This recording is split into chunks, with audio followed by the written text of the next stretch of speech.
Good morning, student. Today we will be learning about the subject is social science, civics. Chapter 3. What is a government? That is my second video. It is tell us about a government. Okay. Then the function of legislator. That is my first video, first topic. There are many kinds of law in a country. For example, the law say that you should safeguard public property. A person causing damage to public property may be arrested. One can be sent to jail for dangerous driving. Also, it is against the law to hurt or kill people. Anyone who breaks the law will be punished. Without such rule, peace and order is impossible. Okay तो इस तरह से हमारे विधान मंडल, इसका मतलब होता है फंक्शन ऑफ लेजिस्लेटर का कि विधान मंडल के क्या कार्य हैं। देश में हम जान रहे हैं कि बहुत से कानून बनाए गए हैं, पाए जाते हैं, लेकिन आप समझ लीजिए कि सरकारी संपत्ति को, सार्वजनिक संपत्ति जो है उसकी रक्षा के लिए ही कानून बने हैं। कोई व्यक्ति अगर इसको डैमेज करता है, नुकसान पहुंचाता है, तो उसके लिए अलग से उसको अरेस्ट किया जाता है और उसको पनिश भी किया जाता है और उसे जेल की हवा भी खानी पड़ती है। ऐसा हम लोग जानते पहले से ही। तो हम लोग ये जाने कि लोगों को दुर्घटना के शिकार से कैसे रोका जाए। वो अगर गलत तरीके से गाड़ी चलाते हो सड़क पे तो उनको फिर से बहुत सारे पनिश दिए जाते हैं, दंड दिए जाते हैं, बदले में उन्हें बहुत पैसे भी भरने पड़ते हैं। आपने सुना होगा ये सब चीज, ठीक है। तो there are many kinds, okay. यदि किसी व्यक्ति को लगता है कि उसे बिना किसी वैध कारण के, तो इसको भी डिफाइन कर दें कि it is if a person feel he has been arrested without a valid reason, जो he can go to court of law. If someone is not involved in a crime, the court will declare that he is innocent. He would then be released from position. Okay? तो अब हम समझ सकते हैं कि जिस तरह से किसी व्यक्ति को यह लगता है कि हमको बिना किसी कारण से हमको अगर गिरफ्तार किया गया है या न्यायालय की शरण में जाना पड़ रहा है, तो इस अपराध के लिए अगर अपराध में शामिल अगर नहीं है तो न्यायालय में उसे निर्दोष साबित कर सकता है, उसे जेल से रिहा भी किया जा सकता है अगर सही पाए जाने पे, नहीं तो नहीं।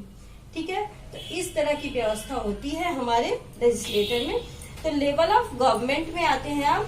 लेवल ऑफ गवर्नमेंट का मतलब होता है कि सरकार की कितने लेवल हैं, कितने स्तर हैं, उसको हम लोग अब पढ़ेंगे, बताएंगे कि सरकार के कितने लेवल होते हैं। ठीक है, ओके। अब देखिए तो लेवल ऑफ गवर्नमेंट में, government if in any country function at several level of central state, okay, and local level जो होता है उसमें government look after nation, state after the provide and local look after the government village and town. Okay, तो इस तरह से हमारे 3 level होते हैं। हम इसको फिर से डिफाइन करते हैं, आप ध्यान से सुनिएगा। There are 3 different level, the local level, the state level and the central level. Local level means administration of a locality by official such a district magistrate and the superintendent of police. At the state level we have government, the chief minister of state legislator.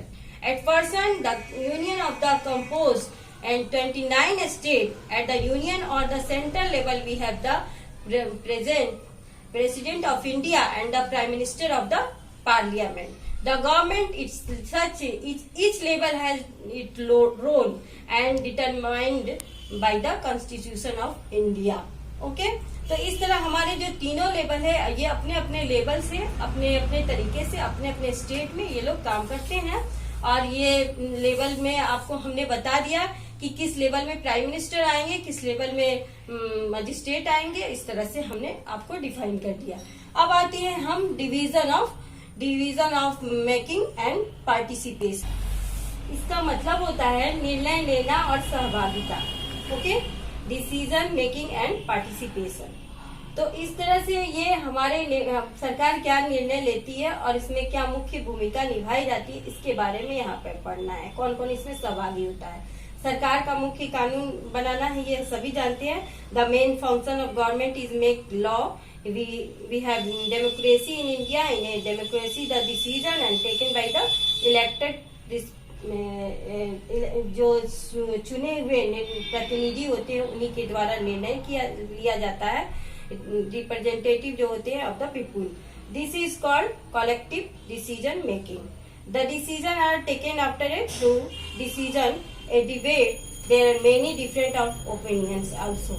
When our representative differ in opinion in any matter, so matter shall be decided according to opinion of the majority.